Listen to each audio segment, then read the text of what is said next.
All right, so today we're taking a look at another Lenovo Chromebook tablet. This one is the Lenovo 10E. And I know that this is mostly well known for children as far as their learning in school.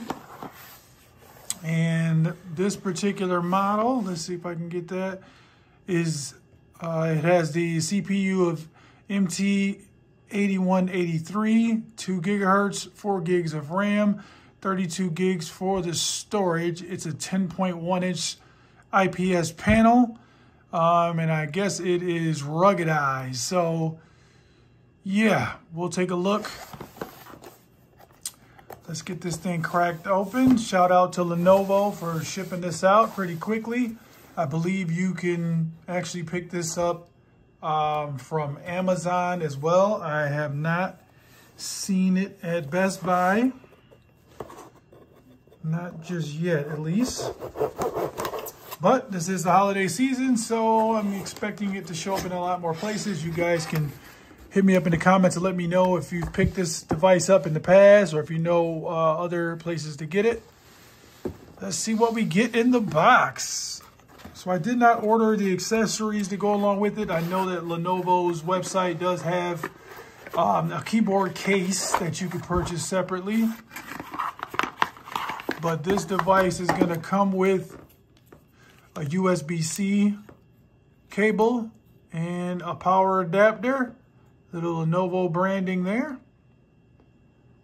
Okay. Let's see what else we got here. Pretty simple unboxing. We got the setup guide and some warranty information. All right. Let's take a look at the tablet itself. So my expectations aren't really too high. All right, so it's got a little heft to it.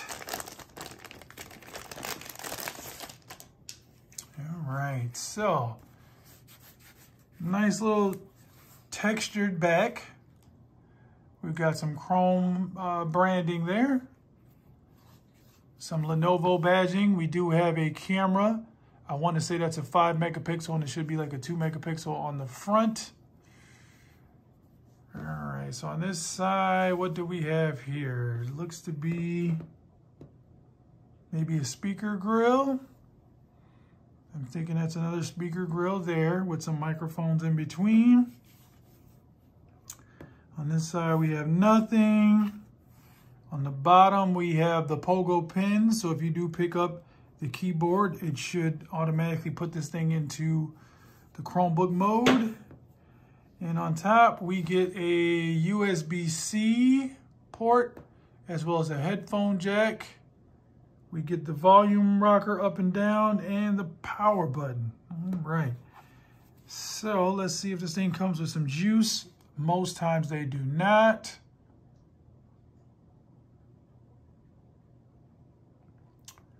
And I don't think this one will be an exception. So what I'll do is I'll give it some juice and we'll take a look at the actual display and talk about the Chrome OS.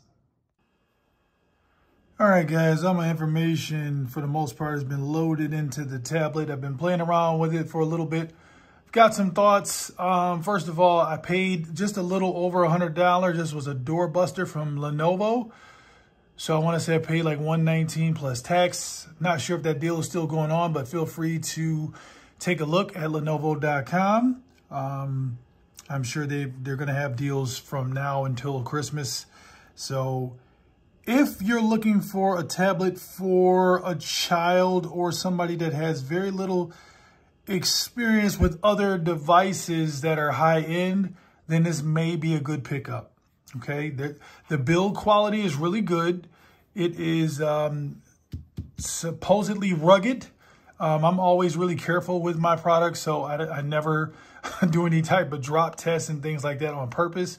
But I do like the build quality. The screen quality is really good. The screen gets nice and bright. I want to say about 400 nits. This is very reminiscent of the Lenovo Duet. 10.1 inch screen. I want to say they're almost identical as far as the panels that they're using on the screens, because the screen is that nice. Really good viewing angles. I do not, however, like the button placement here with the volume rocker so close to the power button. So I've accidentally pressed the power button when trying to increase the volume, which brings me to the speakers. These speakers, also reminiscent of the Lenovo Duet, which was the weakest point of that tablet. The speakers are garbaggio. I cannot sugarcoat it. The speakers are not good. So if you're getting this thing thinking it's going to be a nice little multimedia device, I'm going to assume that you're going to use headphones or Bluetooth headphones. This does have the headphone jack, unlike the Duet. The Duet did come with a little dongle to use the wired headphones. But if you're going to use a pair of Bluetooth headphones or speakers, you'll be okay. The processor is not that great. I did try out my favorite mobile game, which is DH5. It does drop frames when the game gets a little busy. It does get sluggish when I have a lot of movement on the screen at the same time. So I say the processor is probably even a step or two behind what's on the Duet. I did not compare the model numbers of the processors, of the MediaTek processors, to see which one's in the Duet and which one is in this device. You guys feel free to do that if you'd like. But just from normal usage, yeah, it's definitely dropping the frame. So not the most powerful processor in here. If you're going to do some normal, just, you know, simple tasks, watching YouTube videos and maybe some Netflix and Hulu and stuff like that, it should be fine. But anything outside of that, you know, you're kind of on your own. But yeah, not bad if it's an entry-level device for a child, which this is, ooh, a little drop test right there by accident. Just if this is something meant for them to do a little web browsing, maybe you'll pick up the keyboard, or just have this as a secondary or even tertiary, a third device. Not too bad if you can get it for around the $100 price point, but I would still recommend the Duet over this one. If you can get your hands on that one for, you know, $200 or less, especially around the holidays. I know that thing is going to go on sale again. I've seen it as low as $249 in recent memory, but you can probably pick up an open box for less than $200 for the Duet. So I would recommend getting that, because then you get the keyboard along with it. You don't have to spend an additional amount of money to get the keyboard. All right, so that is my overview of this Lenovo 10E. Maybe if this thing was sub $100, I could probably recommend it more. But if you're looking for something that you want to use on a daily basis as one of your main drivers, I would say look elsewhere. All right, to the next video, it's your boy Yella, and I'm out. Peace.